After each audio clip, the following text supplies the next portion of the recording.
Reunion. Hello, y'all. I was selling crack on a private jet up in the hell and back. But no confusion, this a reunion. Hello, y'all.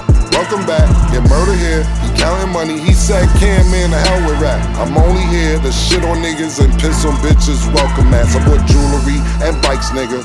Black Benzes and white Vigors. Now I'm out here and I'm looking for more chandeliers and light fixtures. Nah. I don't like niggas, what's wrong with me? I'm a hype nigga, but this 44 turn to Michael Jordan. I look and say, take flight, nigga. Welcome back to It Is What It Is. This episode is sponsored by Underdog. It's the easiest way to make some cash just by making picks on your favorite players. Underdog is available in over 30 states, including Georgia, Missouri, and Texas. So before we get into the show, if you use your Game 2 extender boost, you unlocked a 60% boost. So make sure y'all use it before tip-off tonight. For Game 3, as you can see on the screen, here's who we're rocking with for the 60% extender boost. Make sure y'all support the show by hitting the link in the bio and downloading the Underdog app. Use code MACECAM or STAT to get up to $1,000 in bonus funds with your first deposit. I'm Treasure Wilson, aka Stat Baby, along with your hosts Mase and Cam. Cam, what's up, man? Hey, shit, how you, man? How was your weekend? Good, man. Really good, man. My son graduated. I got an empty house now. Oh, man, congratulations, man. You got 2 graduates in the house, man. Yeah, That's three, a good, 4. Who's the 3 and 4? Me. I don't know if you really graduated. I can't say that. I don't know that. I don't know that for a fact. I got to college without graduating. I don't know what trick you pull. Yeah. You're a year older than me. We used to school together my senior year. When did you graduate? I never was at your graduation. You got left back. We used to school together. You got a real diploma? Yeah. It came a year late. They messed up on my name. They mailed it? No. On stage they gave it to you? No, I had it. I got it. They don't give it to. How does that work? Do they give you a real diploma on stage? Well, actually, they don't. They mail it to you after. Okay. All right. I wouldn't know. Yeah. So what'd you get? He didn't graduate. He didn't graduate. I did. I'm proud to say I didn't graduate, but I still went to college. That's real education for you. How do you get to college and you don't graduate? Beat the system, man. I'm proud when I beat the system. I'm actually excited about it. It makes me happy. Make me happy that people really did all that work and still be in the same place that I'm at. And I actually cheated my whole way from 9th grade to 12th grade, still went to college. And I was like, look at all that work these people did. And we're still in the same place. That's what happens, man. You see this? Sub. Damn. No, there ain't no sub to show. I say that all the time. And I ain't So even, you do admit I graduated? I don't remember you guys. That's all I can say. You're subbing both of us. I'm not subbing either. No, I'm not subbing either one of y'all. I'm just saying I don't remember you graduating. I'm not saying you didn't. If you were born in 75, did you have cap and gown? I took the pictures. If you want to go to the yearbook, I'm in the yearbook with the cap and gown on. I took the pictures. So if you go, I remember you in cap and gown. I definitely didn't. I'm admitting I didn't graduate. I don't remember. If you don't remember me if you're born a year ahead of me, I was in school with me, and you didn't graduate the year I graduated. I came back for you. I'm happy you did. I had fun that year, but I'm trying to figure out. I would have went to your graduation. That's what I'm trying to say. I would have went. You and Doug, I don't know, man. Y'all stayed back. I don't know. Listen, you went to college. You got a degree, right? Yeah. How you earned that too? The same way you got your. Did you earn it? Yeah, I did. Yeah. What do you consider earning it? I did work. Okay. So I had a 3.5 in college GPA. I had a 3.5 GPA. That's good. That's super good. Yeah. No, you know why? Because I felt like this dead ass though. Seriously, because I felt like damn, I cheated the whole way through high school. Let me really do the work. I had 3.5 my first semester, but I got kicked out my second semester. At least I know I could have did the work if I really wanted to. It came down to it, right? I already knew. It didn't make sense for me to stay in school. Well, I mean, it worked out, like you said. So Yeah. I see. And then real quick, Mase, what did you get your degree in? I got 2 degrees. Gaffle. The gaffle. Degree in gaffle. Gaffleitis. What's your degree? What you got, a minor and a major?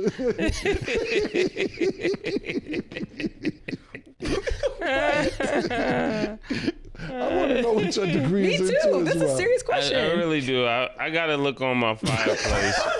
What? You got 2 degrees. I got 2 degrees. And you don't remember what one of them is in. I got 2 degrees. I got to look on my fireplace. I knew it. You know?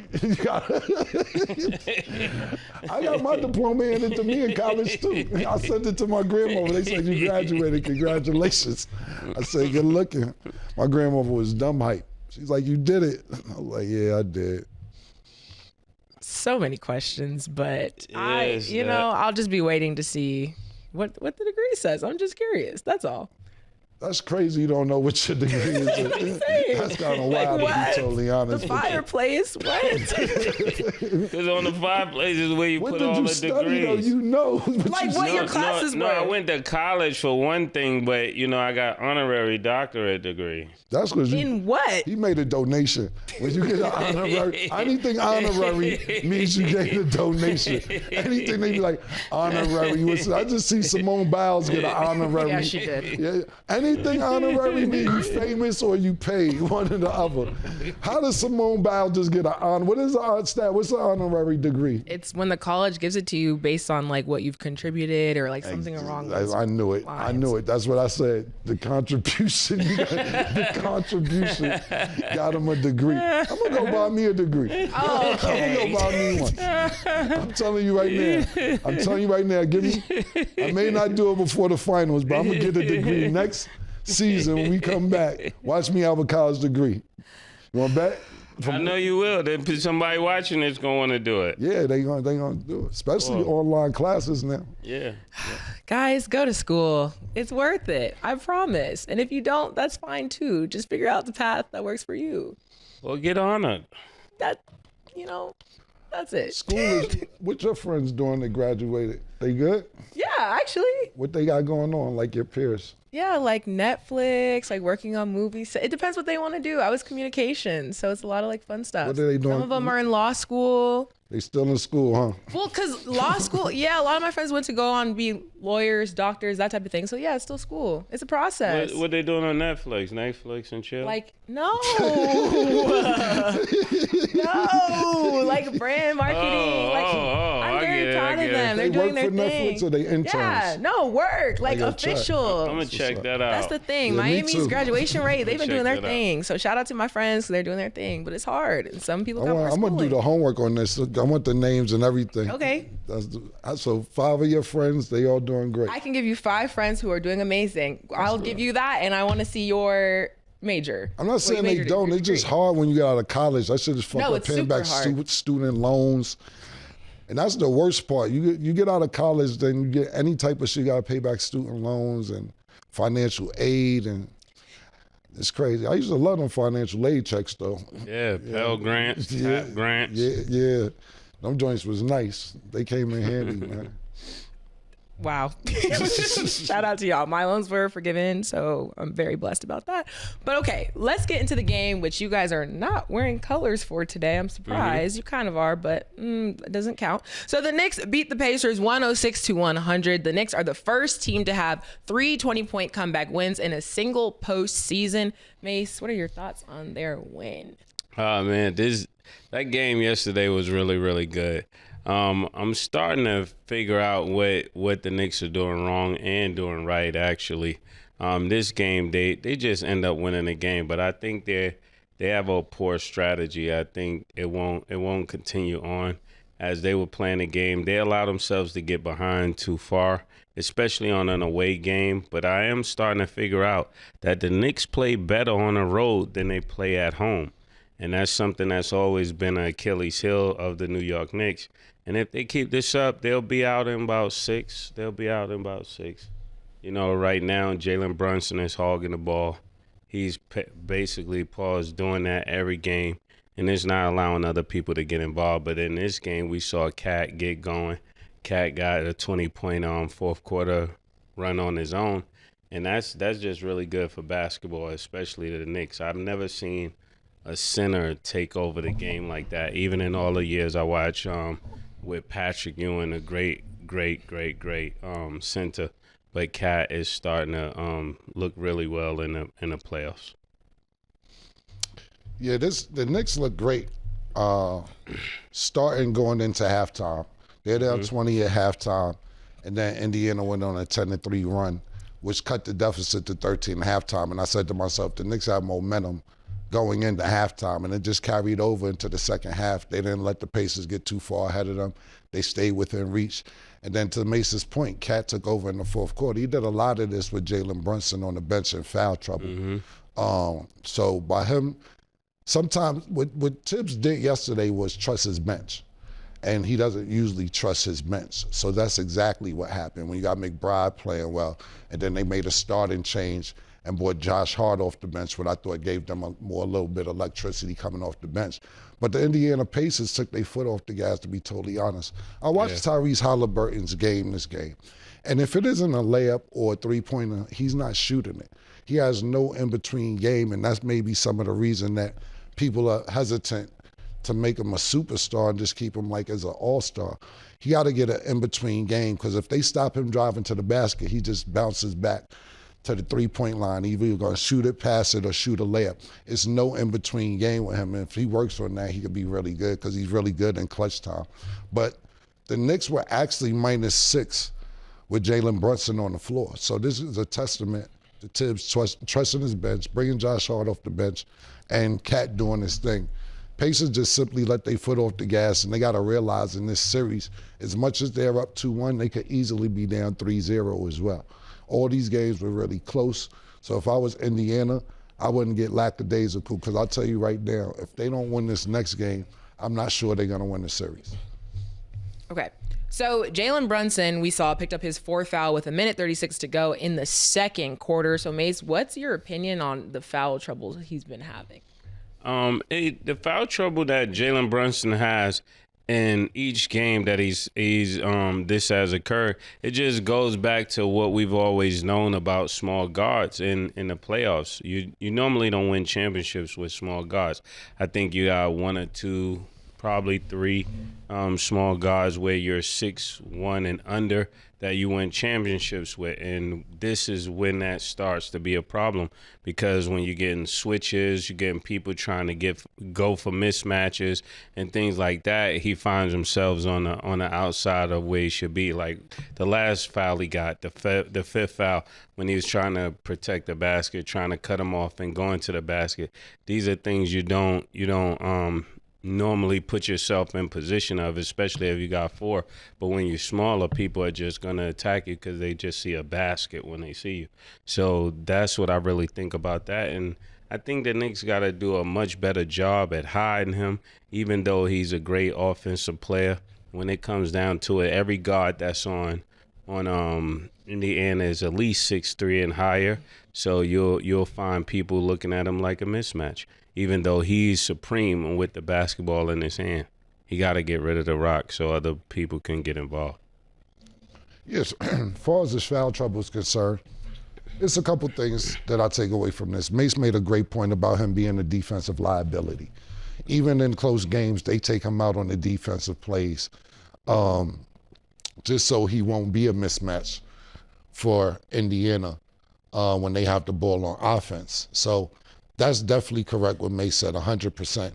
So I'm not disagreeing with that. What I am going to do is add on to, I think a lot of these players, and to me too, to be totally honest with you, are a little confused because the refs are letting them play most of the game.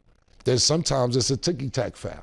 It's like, yo, are we playing? Because a lot of us have been really enjoying the playoffs because the refs haven't been calling every little touch on the shirt, every little bum-ass foul they call during the regular season. These niggas is playing. They letting these niggas hand check, little forearm here and there.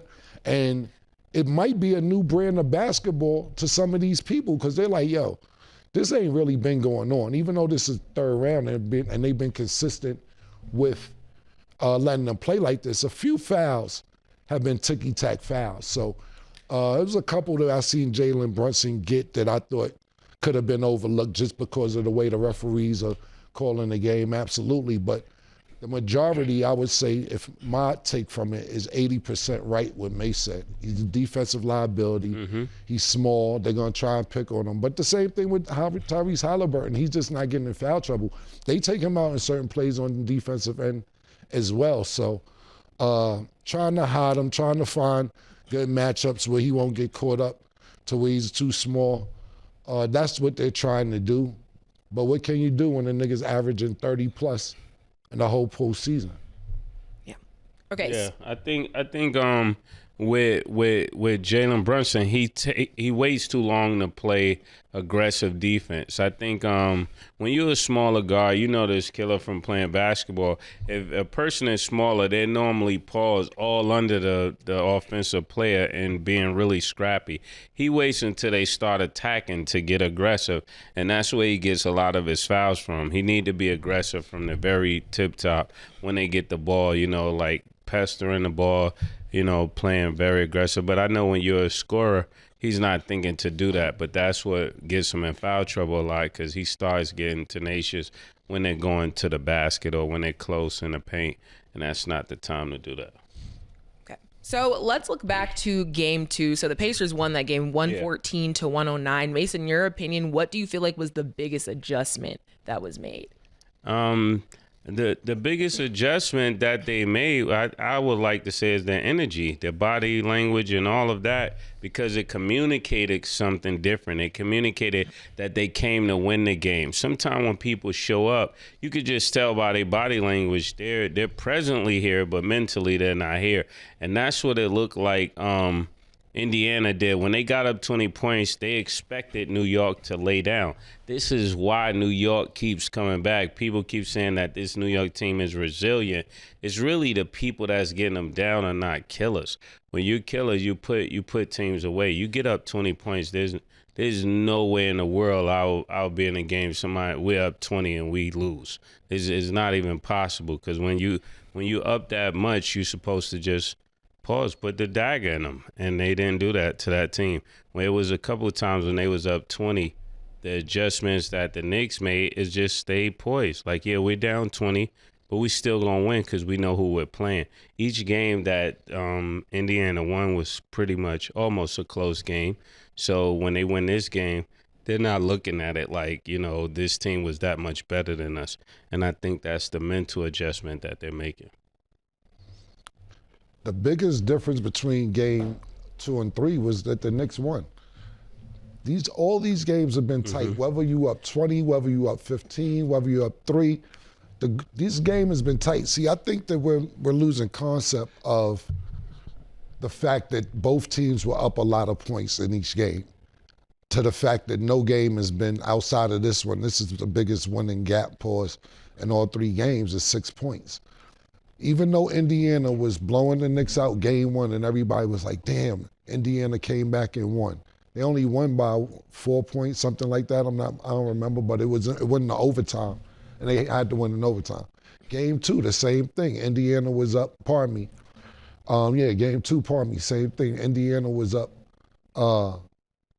9-10 points with a minute left, and the Knicks made a comeback to cut it to like 3-4 points. But Indiana still won. Same thing last night. Indiana's up 20. The Knicks cut to 13 at halftime. And the Knicks just chop away. Think about this. Indiana Pacers in the second half had 42 points. The Knicks alone in the fourth quarter had 36 points, just in the fourth quarter. So the second half basically belonged to the Knicks, even though Indiana had a 13-point lead. I think all these games, like I said, each team could be up 20, 14, 15, but the game isn't over until 48 minutes is up, or 53 minutes for game 2, game 1, when it was overtime. But the game's not over till the game's over. I don't care what the lead is. Even when I know we're going to talk about it in a minute, but even when I'm sitting there watching OKC versus Minnesota, I didn't turn the TV off till it was like 35 points. I'm like, now, if niggas come back from 35 points, they writing a hell of a script up there in that office, Adam Silver and them niggas. 35 points is just ridiculous. But They didn't. They ended up losing by 40-something. But to me, in this new league, NBA, where niggas shooting a bunch of threes, the defense isn't always crazy, a 20-point lead isn't safe with anybody in these playoffs whatsoever. Okay, and then the Thunder loss to the Timberwolves 143-101 is obviously a very rough loss for the Thunder. But Mase, what stood out to you in this game? Yeah, when you think about this series, the only difference is the energy. It's the energy pause of Ant-Man. Ant-Man came out a total different player. He was getting steals from everywhere, getting dunks. You know, it looked like he was that much better than everybody on the floor, which he should look that way every single game. I'm still not past the whole other situation, but in this situation, in this game that he was against OKC. The girl situation. We're going to talk about that another time. I don't know what that had to do with anything. I don't even know where that came from. What you not passed about that, though? What you ain't over? What you? We got to interview his baby mother on Talk with Flea. It'll be a good interview. And say what? What's the question? About the child support. He said he going to pay it. I know. I'm saying that's a good interview. No, I'm saying we're not passing it. I'm talking about adding it to the show. All right. When you said you're not passing, I thought you had an attitude with him. I thought you was mad at him. He said he's going to pay the shit. I don't know what the beef about. I thought you was mad at him. He just want to pay 18 years out. He's talking to me like I'm nitpicking, but he's actually nitpicking my comment. I didn't know what you meant when you said I thought you had an attitude with the girl. I was just trying to figure out attitude with him over the girl. So I was just trying to figure out exactly what you was mad at. That's the question. Just clarification. Yeah, no, when he said, he had 30, but I'm still not over the other thing. Like, damn. That's what I was. Valid question. Yeah, that's what I was saying. I was like, what's the other thing? Yeah, that's the talk in the ghetto, you know? Oh, I was just checking. That's the talk in the ghetto, you know?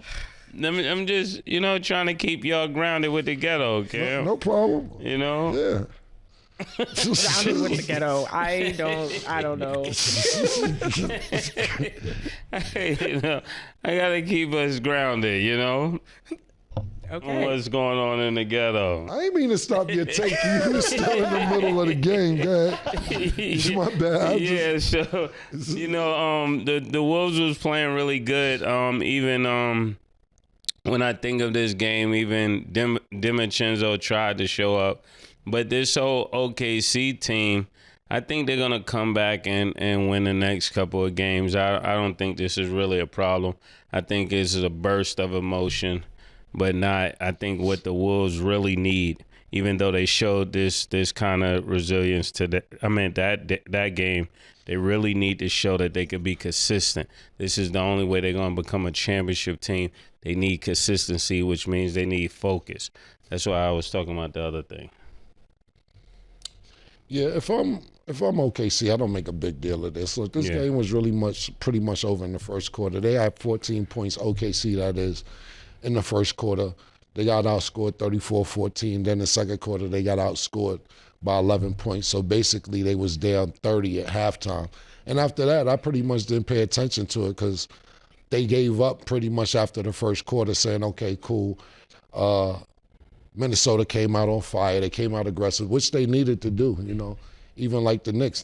Nobody comes back from 3-0, so both of these games were mandatory for Minnesota and the Knicks to win.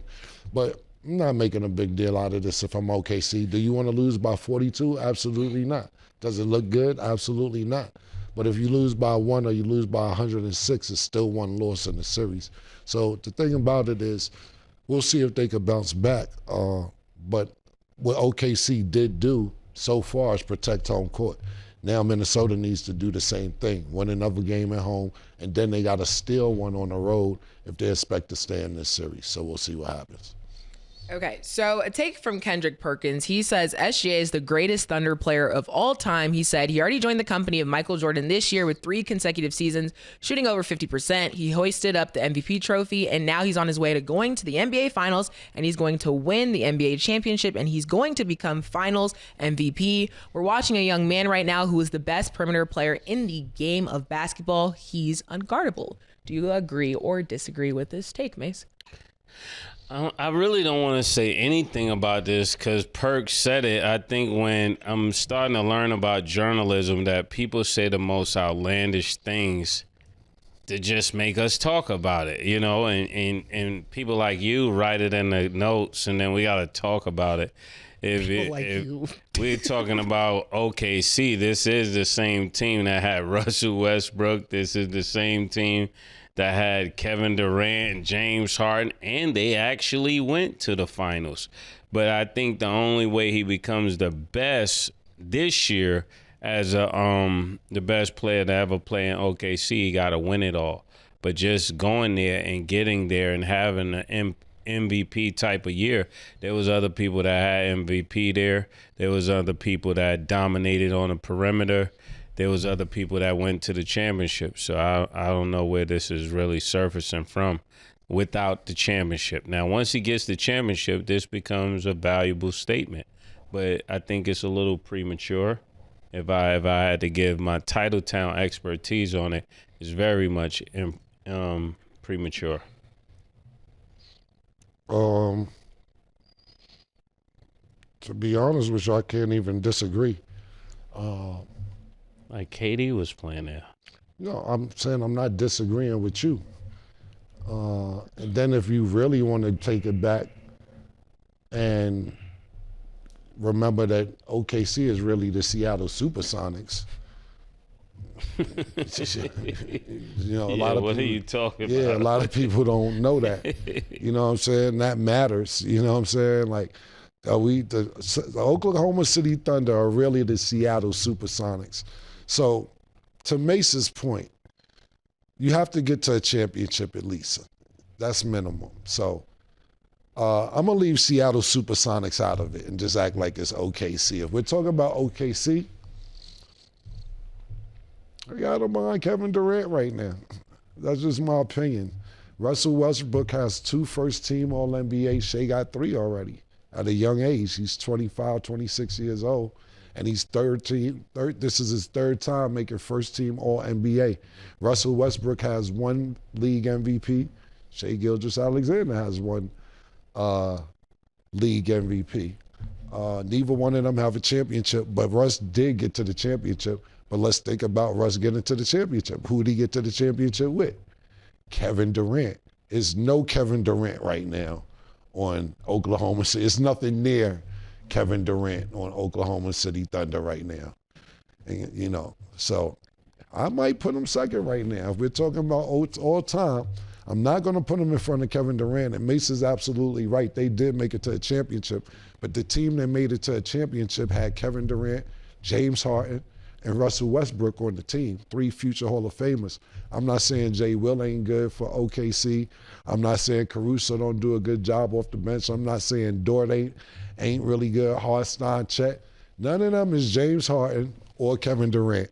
So right now, if I had to pick an order, it's Kevin Durant as of now.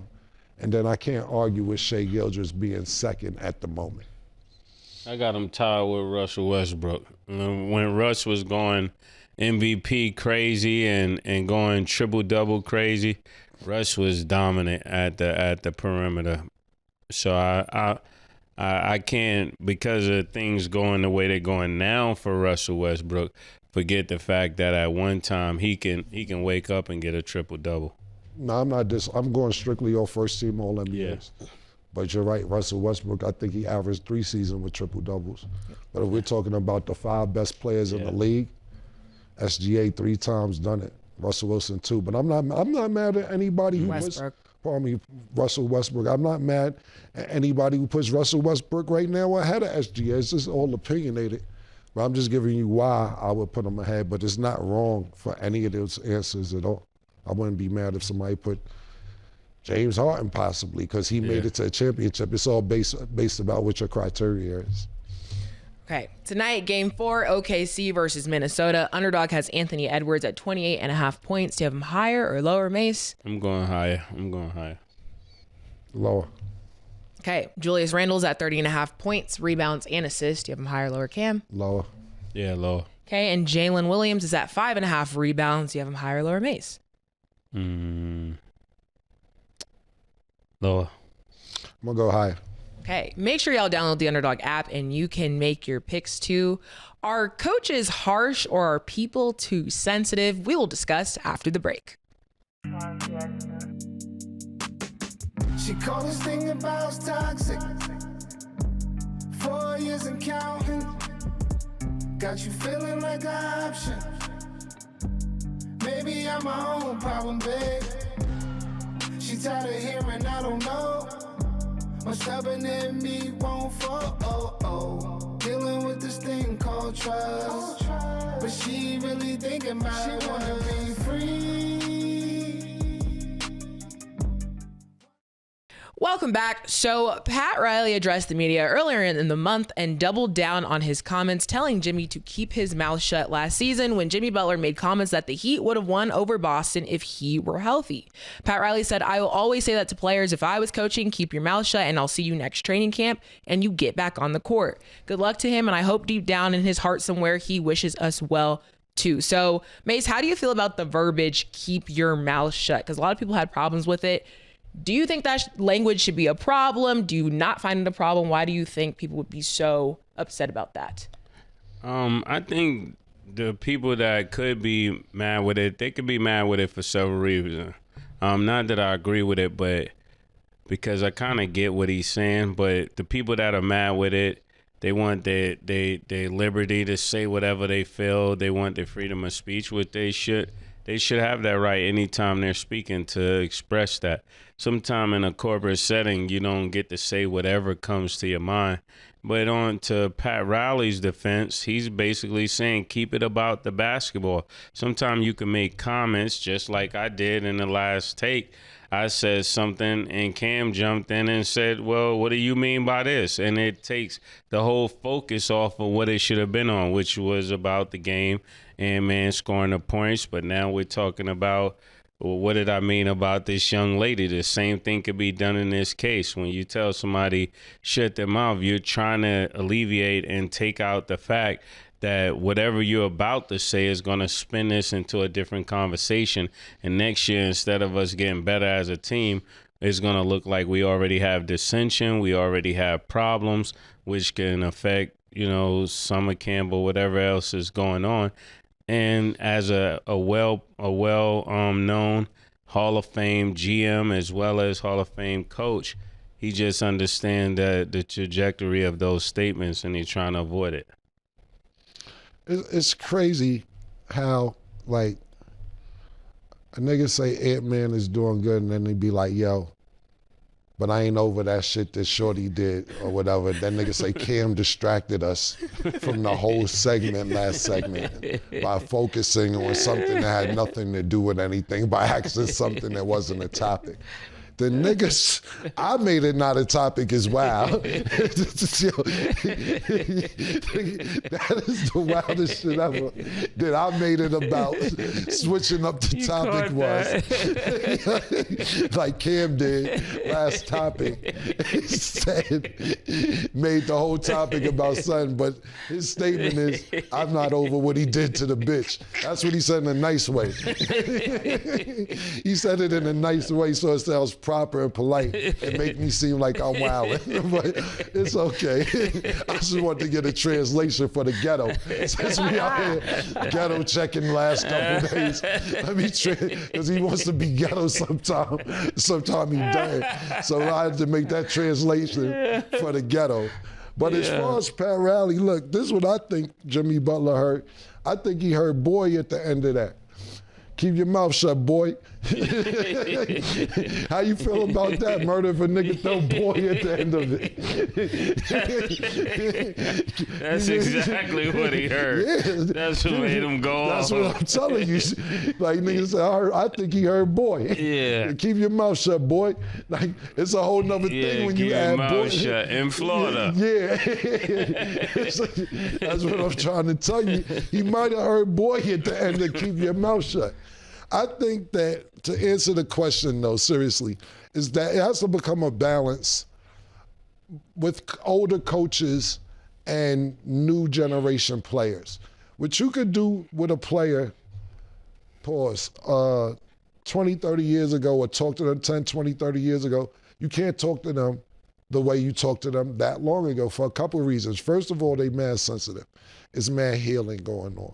It's mad being whatever stats trying to make me do. Healing is a great thing, guys. I'm all for it.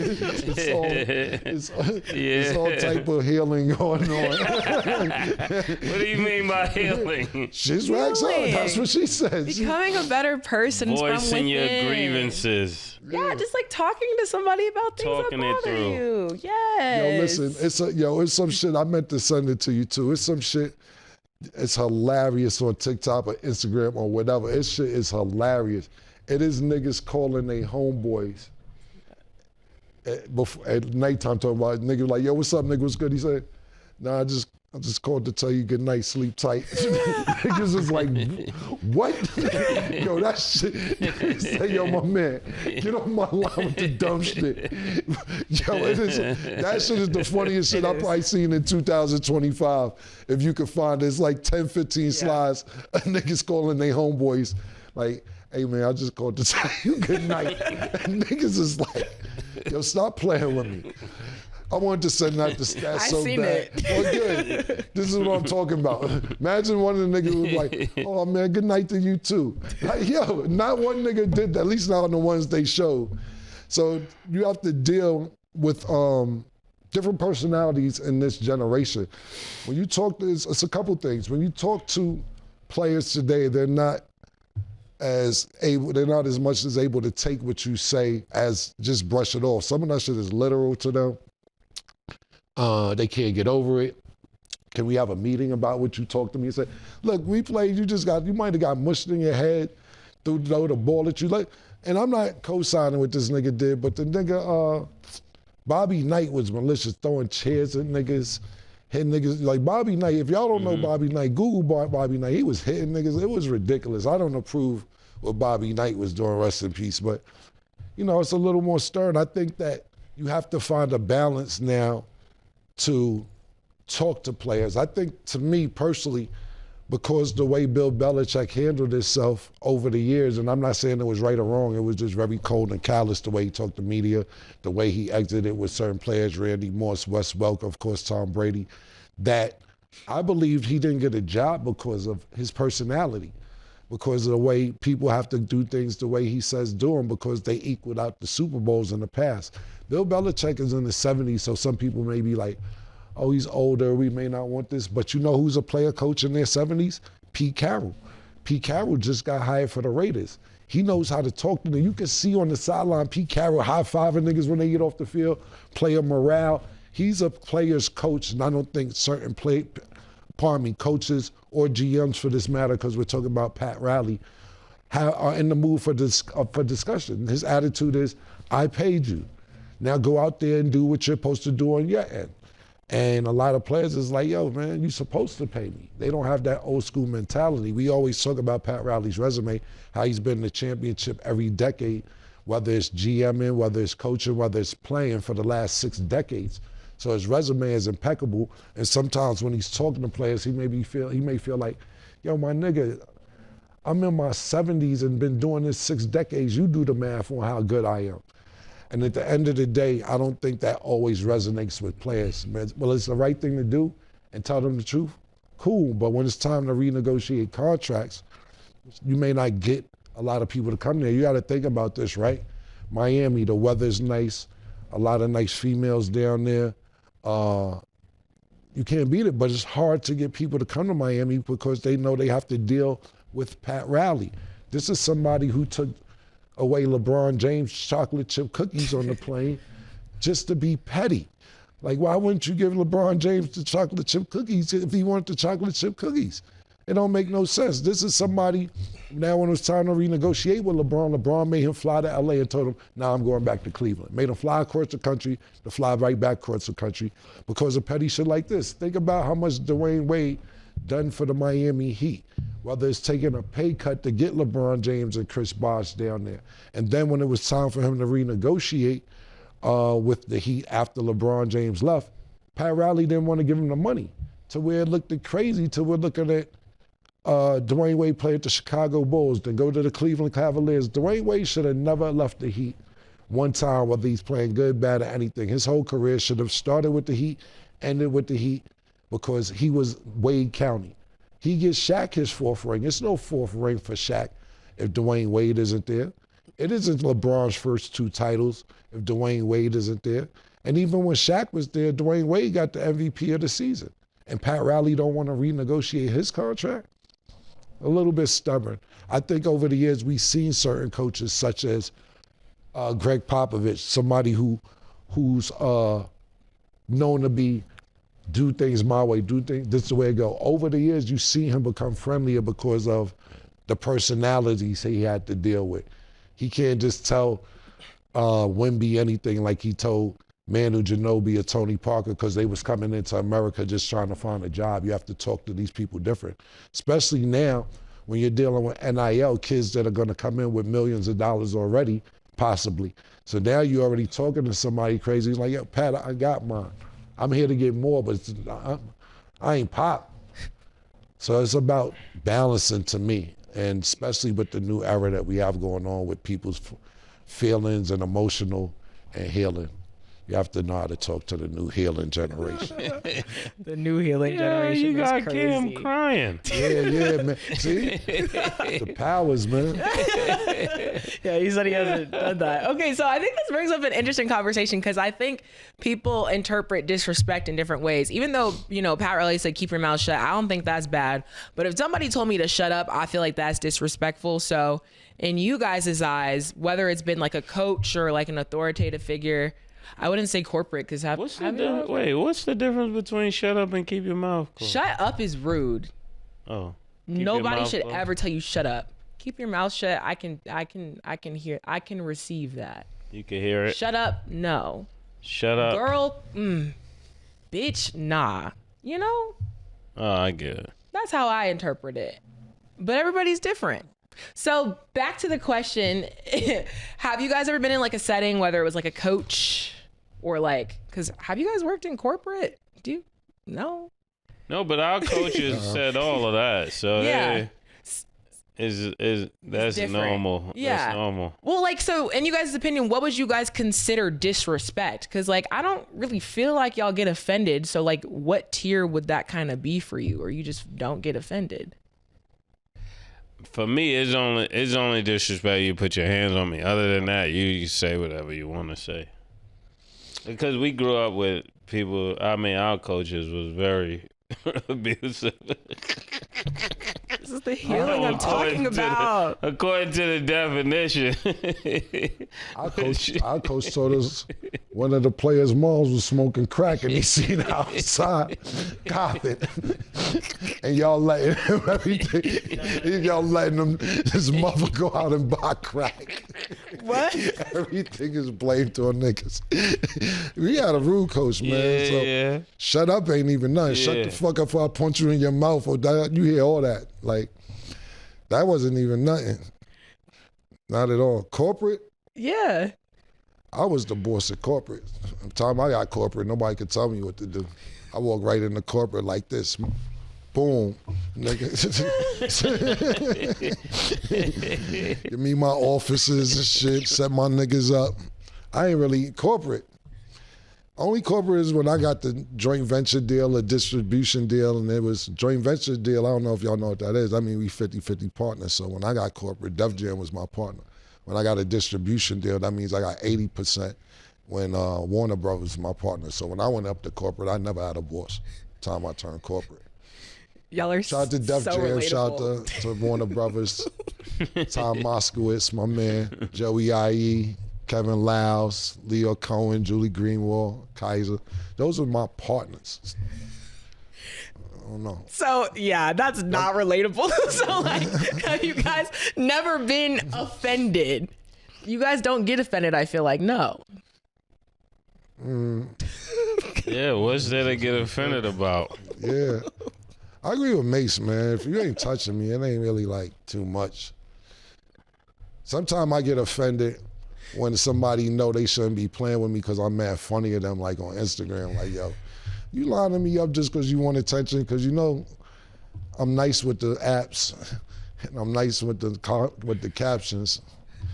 I wouldn't advise to play with me like that, pause on Instagram or on social media, because I'll make you cry. I'll make you carry on for a year just because of two things I say. Like, I'm living in niggas' head rent free. So that's the only time I get offended. Like, why would he say my name? No, what could happen? You also block people. There are so many people who are like, can you get Kim to unblock me? Da, da, da, da. I'm like, what am I supposed to? Because you know the ones I block, I don't block everybody. I block the people who be having like 300 followers. Or they ain't got no posts, but they talk slick and it's like, you know, the fake pages with zero people, zero everything, they be talking slick. I block those people because they really want your attention to get at you. If you're not nobody, you don't have a picture up, you ain't got nothing up, you just bought this page to aggravate people. So I block those people 100%. And I block a lot of people with private pages as well, because you want to talk about me, but I can't see your life. Let me in there. Let me see what's going on. Open your page up so I can see what your life is about. Yeah, you don't want to open that page up so I can see your mom's looking crazy. You living in that basement. So if you got a block page and you talking crazy to me, I'm not gonna allow it, because I can't see. It's not fair. I let my page open, I can't see your page, so yeah, I block. And I never got that neither. If I block somebody or somebody block, people do that to me too. Yo, you could tell so-and-so to unblock me. No, like, yo, we don't know you. You ruined the opportunity to be in here and we don't know you. And now you want somebody to, no, you can't come back. No, we never knew you from the jump. I'm not mad at that. And people do be talking real slick, so trust me. You know why too? But the way I forget what I tell you, I forget who I told this. It's like this. All right, cool. If because somebody be like, nah, I don't want people to block niggas. I want all my haters to see what I'm doing. It's like this to me. Like, Instagram is your house. It's your page. It's your home. So somebody comes in your home and be like, yo, I don't like these curtains. These curtains is crazy in your house. And you be like, oh, I can respect it. It ain't really up your alley. You back the next day talking about, yo, this couch. All right, get the fuck out. All right. You don't like nothing here. But you keep popping up over here. You don't like the curtains, you don't like the couch, you don't like the way I did the refrigerator. Listen, man, get the fuck out. That's why niggas get blocked. You're in my house telling me how my shit should be. You don't like it here, so you're not invited back. That's how I look at it. I actually completely agree. I can't even argue with that point. That's a great comparison. Okay, so last thing before we wrap. So congratulations to Travis Hunter and his wife, Leanna. They finally got married over the weekend. He surprised her at the wedding with the black Mercedes-Benz AMG. So, of course, on the internet, you know, they faced a lot of criticism for different things. A lot of people have been concerned on them not having a prenup agreement, sources say. Mase, what's your opinion on the young love? I don't know. I'm gonna sit this one out.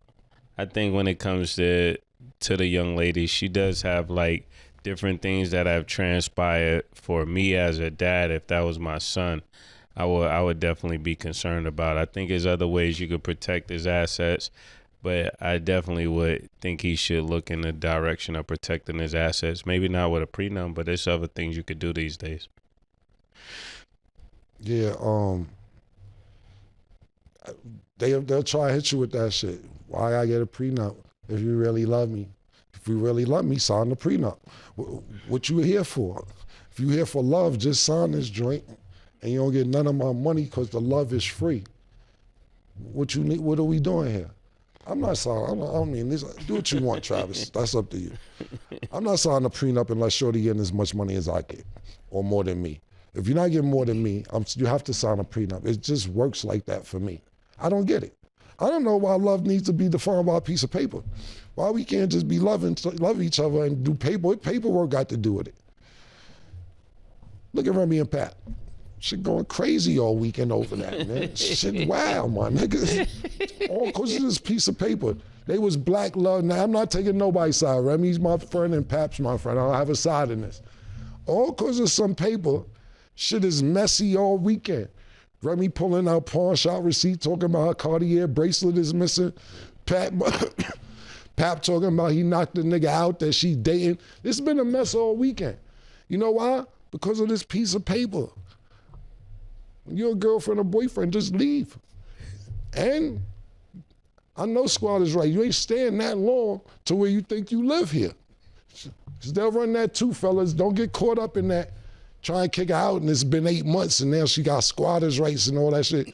Yo, get that 10-day joint, go home for 10 and come back for 10 if you really like her. Because at the end of the day, it's too many laws for the person without the money. Now, you know who's probably a sucker to all the females? Now, it's cool when they do it. It's the problem when Kevin Federer do it. Kevin Federer is up $100 million off of 3 wives. Britney Spears, forget the other 2 actresses, but women to say he's a sucker. Because he doing what Drea or somebody doing. Somebody with more money is doing. You know what I'm saying? Like, yo, shout out to Kevin Federer. What happened with the Pap and Remy thing? You don't know what's going on? I was at graduations all Oh, it's all over the place. You ain't gonna catch up on this show. You gotta go to the shade room and start from Thursday.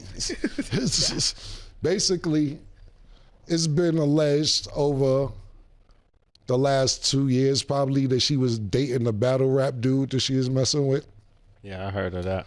And that's been confirmed now that Pap is going out with Clarissa. What happened was this. Clarissa won the Breakfast Club, and basically, to me, she didn't diss Remy, my personal opinion. I can't tell Remy how to feel. But she's like, females are a little emotional, but, Clarissa talked crazy. She wasn't talk crazy. And Remy just went off on Pap after that, saying he ain't see the kid and this, that, and the third, and pawn shot receipts. Then Pap got on. Pap really don't talk. Pap got on live, and he was talking for about an hour. Then Remy came back and Pap was talking for an hour? Yeah, he was talking for an hour. Pap don't say nothing. He don't talk a lot. And you know what was the illest joint for me out this? Like I said, we can't catch up all on the show. But last thing I'll say was, Pat played the voice recordings of Remy. And this was trying to be one of the most gaffles I ever heard. Shout out to Remy for even trying it. I'm gonna give Remy the credit for even trying it. And like I said, I have no dog in the race. They both my friends, both of them. But Remy told Pap. So Pap knocked the nigga out. Pap saying that homeboy came, gave him a 5 after he's fucking his wife, and he didn't know he was fucking her. So Pap's attitude is, you don't shake no nigga that had sex with your wife. So he's like, basically, whenever I see him, I'm knocking him out. So Pap knocked him out. And then Remy called him, I guess it's a Remy event, Remy called and said, yo, now you wild out. Now I got to be with the nigga so he don't press charges and do all the wild shit. Now I can't even curve the nigga. I was just about to curve him. Now I got to make sure he good cause you wildin'. And I'm like, Remy a nigga, yeah. Remy playing uptown games with niggas, yeah. Remy gotta chill. Yeah. But you hear her, and he played the voice notes, so it was crazy how passionate she was about it. She's basically like, nah, nigga, come on now. Now you gonna do that? When I was just about to stop fucking with the nigga, now I gotta make sure we good, so I gotta stay next to the nigga. And I'm like, you going for that? So I'm like, all right, if you wanna go for that, good. Yeah. I don't know if it was true or not, Rem. I'm sorry, I don't want no smoke. I don't want no smoke with Rem, man. Yeah. That nigga Pap got it tight though. He like them joints that can protect themselves. He definitely do. That's sad. That's sad. But see, I like the last. Remy got a show. Not a show. A song with Fat Joe called "Summertime." I heard it a few months ago, and I was like, Rem must be off parole, man. She talking spicy. Her first 2 bars said, "I shot my friend over a band, and imagine what I do to a bitch I can't stand." I said, yeah, I don't want no problems with Rem. Rem did shoot a friend over a band and then rapped about it and said, if I do that to the people I love, what I do to you. Some tough bars right there. This goes back to how we get here over love, right? Yeah. Sign the prenup. Oh, gosh. Get the prenup, man. Yeah, that's a lot to unpack. You summed up pretty good in like a short period of time, but we'll definitely have to catch up on a lot. Just in general, a lot of trending topics, I think. I know you're saying the ghetto, the streets, whatever you want to talk about. They want to hear y'all's opinions. You're a woman, so how do you feel about a woman having a prenup if she makes more than a guy? Honestly, I think whatever the person is comfortable with, go ahead and do that. If that's going to feel like that's going to sustain your marriage, I don't even think it's down to a trust thing. I think you do have to protect yourself and your assets and what you worked for. No matter what. Man or woman, I don't care. It just seemed like no matter how much people are in love, when the love goes south, niggas just be niggas, man. That's what it just seemed like. No matter how much love they supposedly have. I think you could tell a lot about people when things go wrong, how you handle it. What does the paper mean? What is the paper? It's just like formal commitment, really, but it's not just like, oh, we're boyfriend. Like you should get. I'm fully supportive of a proper marriage, signing the papers, saying your vows, all of that, because it's really a covenant with God.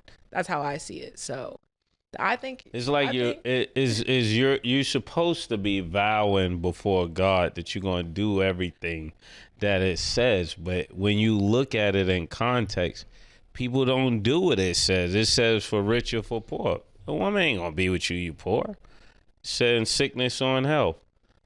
Niggas is not gonna be with you if you sick. You hear people all the time, I had to leave that nigga. Why? That nigga crazy. That's sickness. That's a mental sickness, right? she out. Yeah. So everything she putting in the vows, she not gonna do. Yeah. Just she, not he too. I mean, most niggas be with a chick and she crazy. Yeah.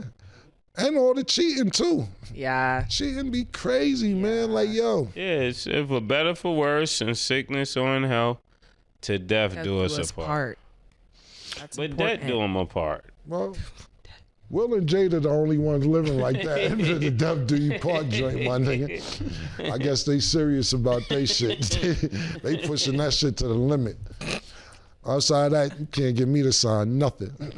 Because at the end of the day, if I want to be out, I want to be out.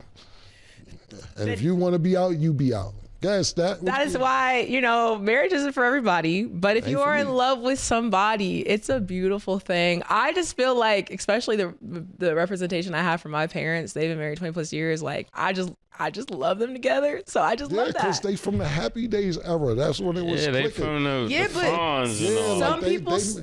they said their parents look dope together. They stood the test of time without all the bullshit and everything else. Social media, girls be want too much attention. I'm telling you.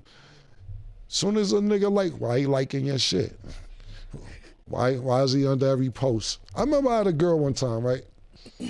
And I came in the house and went to the refrigerator. It was a list of females I had to unfollow, like 11 joints on the refrigerator. All the @ names written out for me to unfollow.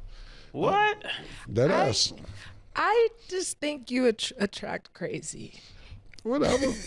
Maybe. Not disagreeing. All right, let me ask you. Like you like if you got a husband, would you like him liking other people's pictures and I'm being just in the comments? not insecure. It's liking and commenting cool, like especially like if you know people, that's fine. There go if you're DMing, that lie, gang killer. that's not a lie. Like I'm not insecure. I'm not. If you're DMing, talking about hard eyes, that's very different from liking their pictures. I don't care if you like another girl's just pictures. like a guy. I know Cam, he wouldn't want his girl liking all niggas with their shirt off pictures. I mean, no, and that's not what the likes but is would he be. Insecure because he doesn't want that? No, I don't think that doesn't make him insecure. What if it's all bathing suit, ass out pictures and titties out, and that's all he liking is those pictures? You mad? The thing about it is, as long as ain't nothing translating in person, I don't care. Stat, you free spirit. I just feel like, let's be for real. Like you think, Are you free spirit? I don't know, Mase. I'm saying that's what your ideology is screaming, free spirit. I just don't. It's just like I don't care enough to be patrolling whose pictures you're liking on Instagram. If you want to like a girl's picture in a swimsuit, I don't care as long as you ain't talking or meeting the girl who's in a swimsuit. What about in the DM hard eyes? You say you don't like That's that. crazy. Because What if why are you you DMing her? Because maybe you don't want everybody to know that he liked the picture. Yeah, Stat, you don't like people playing in your face. Yeah, nobody does. So how you got all this DMs are different from likes. DMs are very different from likes. I can't make this up. I'm not gonna use you as an I can't example. make this up. If you have a girlfriend and you walk past another girl and she look good, she looks good, but you keep it going. Now, if you pursue, that's different. If you look, okay, she looks good, I don't care. What's that got to do with me? No, like for me, anytime I have a girlfriend, she got like girls, so it ain't no big thing anyway. So all my girlfriends like girls. If they don't like girls, they ain't my girlfriend. So they know they may be filet mignon, but I want turkey sometimes. Again, marriage isn't for everybody. I pray y'all find somebody y'all love if it works for you. And if not, that's cool. You can find a girl that likes girls for Cam. Or you could be married like Mase. Or you could just be chilling until you find the right one like me. And that's fine. Free spirit. Sure. Yeah, but don't play in your face, though. It's not free if they can't play. This is what I'm trying to say, Stat. You're making up new lines. I'm not. I'm really not. I've been mad consistent. And, for y'all watching, I hope y'all take something from this. You got 3 different perspectives. Choose the one that works for you. But that is all Choose the one that's not going to have you in financial court That too. in 10 years. That too. Great advice. She's on the road to going there. No, I'm not. Hopefully she has a successful Free marriage and she spirit. don't got to go through that. Yes, and you guys will be at the wedding for whoever I marry. Yeah, I hope. listen, absolutely, 100%. As long as you mean the vows. I don't be going Listen, in you invite people me to the line. wedding, I'm going to have a prenup in my pocket, folded up. Yo, sign this shit, man. She don't even realize what's going on. Sign this joint, man. 'Cause I know what you up to. Well, y'all heard it here Well, first. think about it. We ain't got to worry about that with Stat because she's not dating the janitor. She already told us that. She's not dating any garbage men, anybody who's not the boss. They just So we gotta don't have match to worry about it. me. They just have to match me. I ain't knocking that. That is all. I'm not knocking that, man. You don't want to struggle. I don't. Yeah. And I don't want them to struggle. We match each other. I think that's a great That's thing. crazy. That's fine. That's not crazy. Y'all will be at the wedding whenever that is, and y'all will see. And this will be played. So y'all. Your wife wants Hey. what you do to struggle. Yeah, that's the only way I could do it. Yeah, I know you. I know you hard to please. Pause. Pause. I'm trying to say you had to be deep rooted for my nigga murder to do that, man. Well, good luck to y'all. That is all the time that we have for today. Thank y'all for watching. And as always, it is what it is.